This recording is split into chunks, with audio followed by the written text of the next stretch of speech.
Police new recruitment 2026 Assam পুলিচৰ ফালৰ পৰা আপোনালোকলৈ বহুতো গ্ৰেড 4 ভেকেঞ্চি মুকলি কৰা হৈছে। তাৰ ভিতৰত 181টা ভেকেঞ্চি মুকলি কৰা হৈছে আছাম পুলিচৰ গ্ৰেড 4 কাৰণে, য'ত কুকত আছে 115টা, বাৰবাৰত আছে 34টা, ৱাটাৰ কেৰিয়াৰত আছে 19টা, ধুবিত আছে 11টা আৰু কবলাৰত আছে 2টা। তাৰপাছতে আছাম কামাণ্ডো বেটেলিয়নত আছে 6টা পোষ্ট টোটেল আৰু বাৰবাৰত 2টা, ৱাটাৰ কেৰিয়াৰত 3টা, প্লাম্বাৰত 1টা আছে। তাৰপাছতে যিখিনি আণ্ডাৰ DGCD আৰু CGHত আছে তাত 69টা টোটেল পোষ্ট আছে। তাৰে কুক আছে 27টা, ৱাটাৰ কেৰিয়াৰ আছে 11টা, ধুবিত 8টা আৰু বাৰবাৰত 12টা, কবলাৰত আছে 11টা।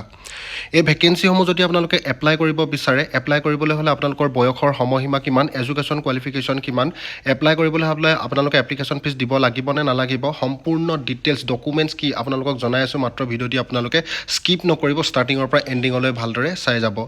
এই ভেকেঞ্চিসমূহ আপোনালোকে এপ্লাই কৰিব পাৰিব 22 জানুৱাৰী 2026 তাৰিখৰ পৰা 22 ফেব্ৰুৱাৰী 2026 তাৰিখলৈকে। ইয়াৰ পে'মেণ্ট হৈছে আপোনালোকৰ 12,000 পৰা 52,000 টকালৈকে বৃদ্ধি পাব আৰু গ্ৰেড পে' আপোনালোকৰ থাকিব 3,900 টকা। এতিয়া আটাইতকৈ ভাল খবৰটো হৈছে যে আপোনালোকে ভেকেঞ্চিসমূহ এপ্লাই কৰিবলৈ হ'লে আপোনালোকে কোনো ধৰণৰ এপ্লিকেশ্যন ফিজ দিব নালাগে। এতিয়া এই ভেকেঞ্চিসমূহৰ ক'ত কিমানটা আছে কেটেগৰী ৱাইজ আপোনালোকক জনাই আছোঁ। যিটো আছাম পুলিচৰ কাৰণে আছে গ্ৰেড 4 ভেকেঞ্চি, কুক আছে টোটেল 115টা, বাৰবাৰত 34টা, ৱাটাৰ কেৰিয়াৰত 19টা, ধুবিত 11টা আৰু কবলাৰত আছে 2টা। তাৰপাছতে আছাম কামাণ্ডো বেটেলিয়নত যিখিনি ভেকেঞ্চি আছিলে তাত বাৰবাৰ আছে 2টা, কিন্তু ফিমেলৰ কাৰণে নাই, ৱাটাৰ কেৰিয়াৰ 3টা আছে আৰু প্লাম্বাৰ আছে 1টা। টোটেল 6টা ভেকেঞ্চি। আৰু আণ্ডাৰ DGCD আৰু CGHৰ আণ্ডাৰত যিখিনি ভেকেঞ্চি আছিলে, কুক আছে 27টা, ৱাটাৰ কেৰিয়াৰ আছে 11টা, ধুবিত আছে 8টা, বাৰবাৰত আছে 12টা, কবলাৰত আছে 11টা। কেটেগৰী আছে আপোনালোকে ক'ত মেল ফিমেল কিমান চাই ল'ব, মই আপোনালোকক ভিডিঅ'টিৰ জৰিয়তে দেখুৱাইছোঁ। টোটেল আছে আপোনালোকৰ ইয়াত 69টা। তাৰপাছতে ইয়াৰ ইলিজিবিলিটি ক্ৰাইটেৰিয়াৰ ভিতৰত applicant must be a citizen of India and permanent resident of Assam, অসমৰ স্থায়ী বাসিন্দা হ'ব লাগিব। তাৰপাছতে selected applicants will have to submit proof of residence after publication of the final select list. However applicants belonging to SC ST OBC MOBC are exempted from submitting such certificates. আপোনালোকৰ যিখন SC ST OBC MOBCৰ আপোনালোকৰ তাৰ এটা residence proof লাগিব। তাৰপিছত the applicant must be registered with a local employment exchange in Assam, আপোনালোকে local employment exchange অফিচত registered হ'ব লাগিব। তাৰপাছতে the applicant must speak Assamese or any other state language fluently, আপোনালোকে অসমীয়া ভাষা ভালদৰে ক'ব পাৰিব লাগিব। এতিয়া বয়সৰ সময়সীমাৰ ক্ষেত্ৰত 18ৰ পৰা 25 বছৰ বয়সৰ কেণ্ডিডেটে এপ্লাই কৰিব পাৰিব আছাম কামাণ্ডৰ যিখিনি গ্ৰেড 4 ভেকেঞ্চি আছে। তাৰ পাছতে যিখিনি আছাম পুলিচ আৰু ফায়াৰ এণ্ড ইমাৰ্জেঞ্চি ছাৰ্ভিচ আৰু DGCD আৰু CGHৰ আণ্ডাৰত আছে সেই ভেকেঞ্চিখিনি 18ৰ পৰা 40 বছৰ বয়সৰ কেণ্ডিডেটে এপ্লাই কৰিব পাৰিব। তাৰ লগতে এজ ৰিলেকশ্যন দিয়া আছে SC STP STHৰ কাৰণে 5 বছৰ আৰু OBC MOBCৰ কাৰণে হৈছে 3 বছৰ। যদি আপোনালোকে ইয়াৰ এজ প্ৰুফৰ কাৰণে কিবা চাৰ্টিফিকেট দিব বিচাৰে, চাৰ্টিফিকেট আপোনালোকে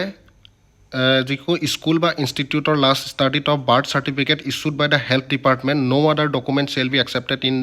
Liu there for this purpose. আপোনালোকৰ বেলেগ যদি অথৰিটি বা বেলেগৰ পৰা আপোনালোকে উলিয়াই কিবা ডকুমেণ্টছ দিয়ে তেতিয়া তেওঁলোকে একচেপ্ট নকৰে, হেল্থ ডিপাৰ্টমেণ্টৰ ফালৰ পৰা ইছ্যু কৰা হ'ব লাগিব বুলি তেওঁলোকে ইয়াত উল্লেখ কৰি দিছে।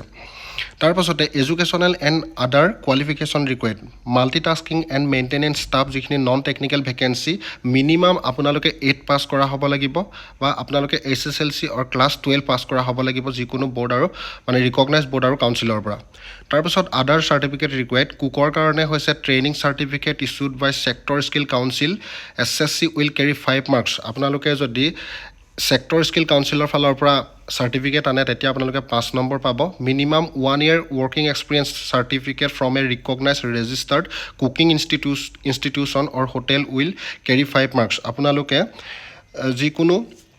হোটেল বা ৰিকগনাইজ বা ৰেজিষ্টাৰ্ড কুকিঙৰ যদি চাৰ্টিফিকেট আনে, এক্সপিৰিয়েঞ্চ চাৰ্টিফিকেট আনে, তাত আপোনালোকে এবছৰ এক্সপিৰিয়েঞ্চ থাকিব, ৱৰ্কিং এক্সপিৰিয়েঞ্চ থাকিব লাগিব, তেতিয়া আপোনালোকে 5 বছৰ পাব আৰু সেইখন চাৰ্টিফিকেটে আপোনালোকৰ একচেপ্ট কৰিব।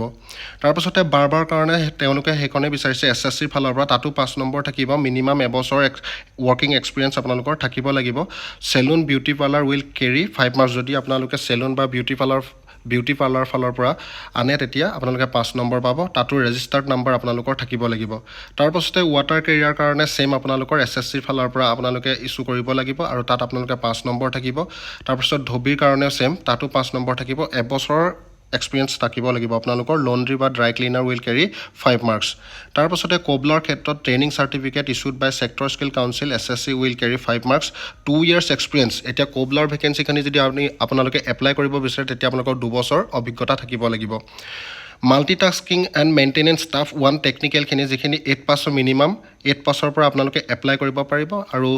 মেট্ৰিক আৰু হাই ছেকেণ্ডেৰী কেণ্ডিডেটে এপ্লাই কৰিব পাৰিব আদাৰ চাৰ্টিফিকেট ৰিকুৱাৰ্ড প্লাম্বাৰৰ কাৰণে minimum 1 year certificate course from a recognise industrial training institute ITI ফালৰ পৰা আপোনালোকৰ চাৰ্টিফিকেট লাগিব প্লাম্বাৰৰ কাৰণে তাৰপিছত এতিয়া জানো হওক ফিজিকেল ষ্টেণ্ডাৰ্ডছৰ ক্ষেত্ৰত হাইট লাগিব জেনেৰেল OBC MOBC SCৰ কাৰণে মেল 160 চেণ্টিমিটাৰ ফিমেল 150 চেণ্টিমিটাৰ আৰু STP STSৰ কাৰণে 158 centimetre female 147.5 centimetre chest only for men general OBC MOBC SC STPৰ নৰ্মেল 80 চেণ্টিমিটাৰ এক্সপেনশ্যন হৈছে আপোনালোকৰ 5 centimetre STS normal 77 centimetre expansion 5 centimetre এটা মেডিকেল ষ্টেণ্ডাৰ্ড টেষ্ট সেইখিনি ভালদৰে আপোনালোকে চাই ল'ব ক'ত কি লাগিব যিখিনি আপোনালোকৰ ফাইলছ ৰেছপিৰেটৰী বা হাৰ্নিয়া হাৰ্ট ডিজিজ নকনি এনেধৰণৰ যদি আপোনালোকৰ ৰোগ থাকে তেতিয়া আপোনালোকক একচেপ্ট নকৰে তাৰপিছতে আইচাইট 6/6 থাকিব লাগিব ভেৰিকছ ভেইন যদি থাকে আপোনালোকক ডিছকুৱালিফাই কৰিব